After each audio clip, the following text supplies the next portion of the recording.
Assalamualaikum warahmatullahi wabarakatuh. Halo, saya Mercy. Oke, di depan saya ada robot True Wireless Earphone AirPod T20 atau TWS AirPod T20. TWS ini udah saya pakai selama 1 tahun. Dan mau tahu bagaimana kesan saya selama 1 tahun memakai AirPod ini? Oke, sebelum kita lanjutkan videonya, kita putar intronya.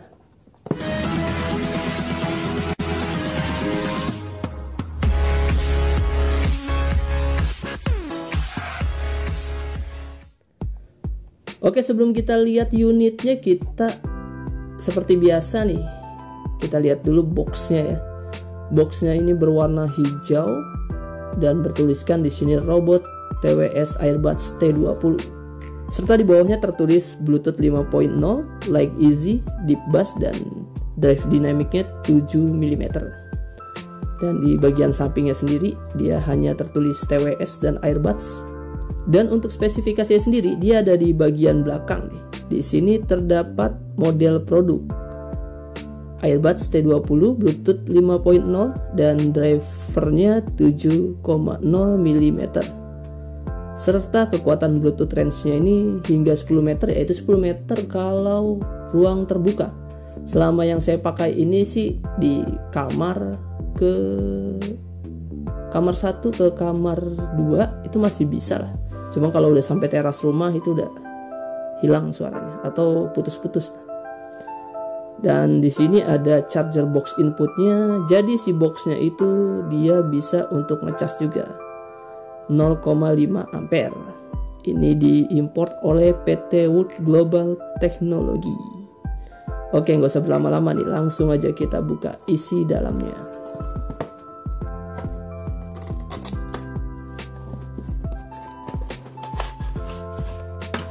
Kosong karena barangnya udah saya pakai selama 1 tahun.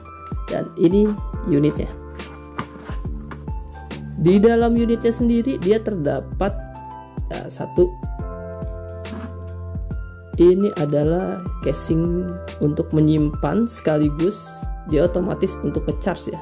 Jadi kita nggak usah ribet-ribet lagi nih. Kalau kita misalkan si drivernya ini jatuh lagi.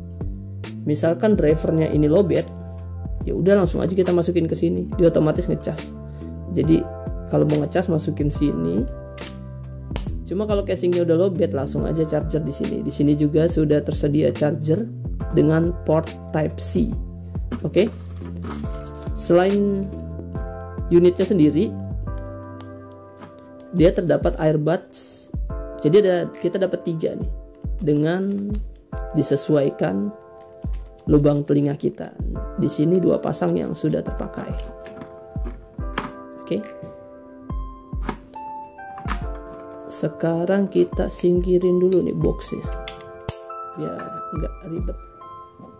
Oke, selain head unitnya sendiri, kita telah mendapatkan si buku panduannya, yang menurut saya di sini buku panduannya juga nggak kepake banget sih buat saya. Di sini hanya ada keterangan charger box. Jadi boxnya ini kalau di charger, daya penuhnya lampu merahnya menyala, jadi nggak kedip-kedip. Kalau berkedip artinya baterainya masih lemah. Dan waktu biru menyala sedang mengisi daya earbud. Contohnya ini nih. Nah, ini biru sedang mengisi daya si earbudnya ini. Oke.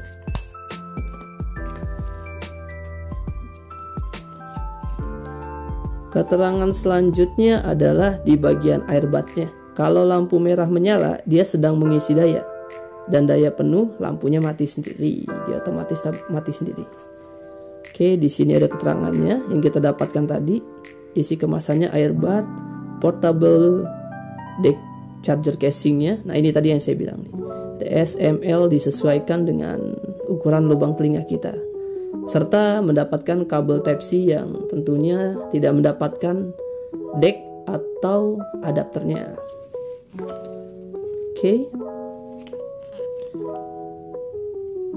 Di sini ada keterangan biasa sih, standar. Cara menghubungkan Bluetooth-nya juga gampang. Dia tinggal dibuka aja. Nanti otomatis dia pairing sendiri. Nah, dia kalau udah kedip-kedip kayak gini nih, sebentar. Nah, udah kedip-kedip kayak gini, dia udah pairing sendiri nih. Nanti kita tinggal aktifin Bluetoothnya aja, otomatis dia langsung nyambung ke si handphone kita. Oke, di sini juga ada tombol kliknya. Tombol kliknya ini juga kanan kiri itu berbeda fungsinya. Di sini kita bisa baca nih. Enable kiri itu tekan 1, enable kanan tekan 1 kali, dan lampu selanjutnya tekan 3 kali di bagian AirPod sebelah kanan. Itu untuk mencepatkan. Dan lagu sebelumnya itu kita pencet 3 kali di AirBud bagian kirinya. Untuk volume up tekan 2 kali dengan cepat di bagian si AirBud kanan ini. Dan untuk volume down itu dipencet bagian kirinya 2 kali. Dan di sini juga kita bisa untuk memanggil telepon dan menggunakan perintah suara atau Google Assistant.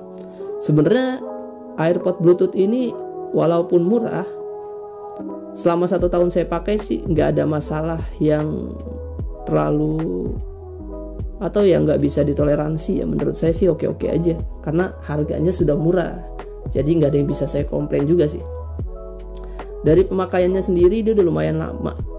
Jadi dalam charger penuh ini sih sebenarnya saya bisa mendengarkan musik atau nonton YouTube menggunakan AirPod ini, walaupun tertulis di sini dalam boxnya play time-nya 4-8 jam, cuman kenyataannya sih saya cuma bisa nonton sampai 3 jaman lah. Itu bener-bener maksimal banget 3 jam. Bisa sih sampai 4 jam kalau sering kita jeda. Nah, untuk boxnya sendiri dia terdapat lambang robot, dan di belakangnya ini udah pecah nih karena jatuh mulu sama saya. Cuman alhamdulillahnya masih kuat aja sampai sekarang. Rencana sih saya mau ganti AirBuds lagi nih, cuman belum dapat referensi yang bagus juga. Oke, sekarang kita masuk ke bagian plusnya ya.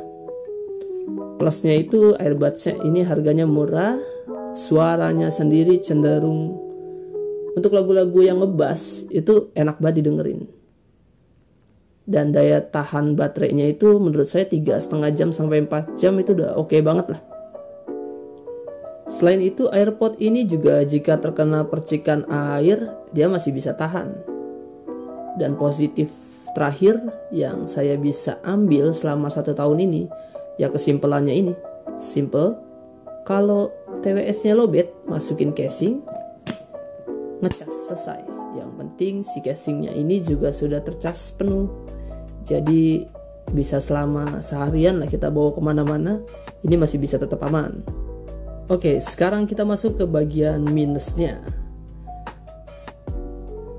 Untuk minusnya sendiri, casingnya terlihat sangat simple dan gak nunjukin kalau TWS ini barang mahal. Ya memang harganya murah, cuman alangkah baiknya di sini ada indikator si TWS-nya itu udah berapa persen tercharging, dan si portnya atau decknya ini sendiri udah berapa persen tercharging. Jadi kita bisa tahu lah, jika ini masih ada 50% kan kita bisa jaga-jaga juga tuh untuk cas langsung biar 100% sebelum kita pergi ke mana-mana. Dan di bagian dalamnya juga simple juga. Harusnya kalau di bagian luarnya nggak ada digital LED-nya, seenggaknya di bagian dalamnya lah ada digital LED-nya. Itu minus pertama yang saya kasih ke TWS ini. Tapi itu termaafkan lah, karena balik lagi karena harganya murah gitu. Dan minus kedua, selama saya pakai TWS ini 1 tahun kurang lebih 1 tahun, itu terkadang entah kenapa ya, entah TWS saya yang rusak karena udah setahunan, atau memang seperti ini kualitasnya.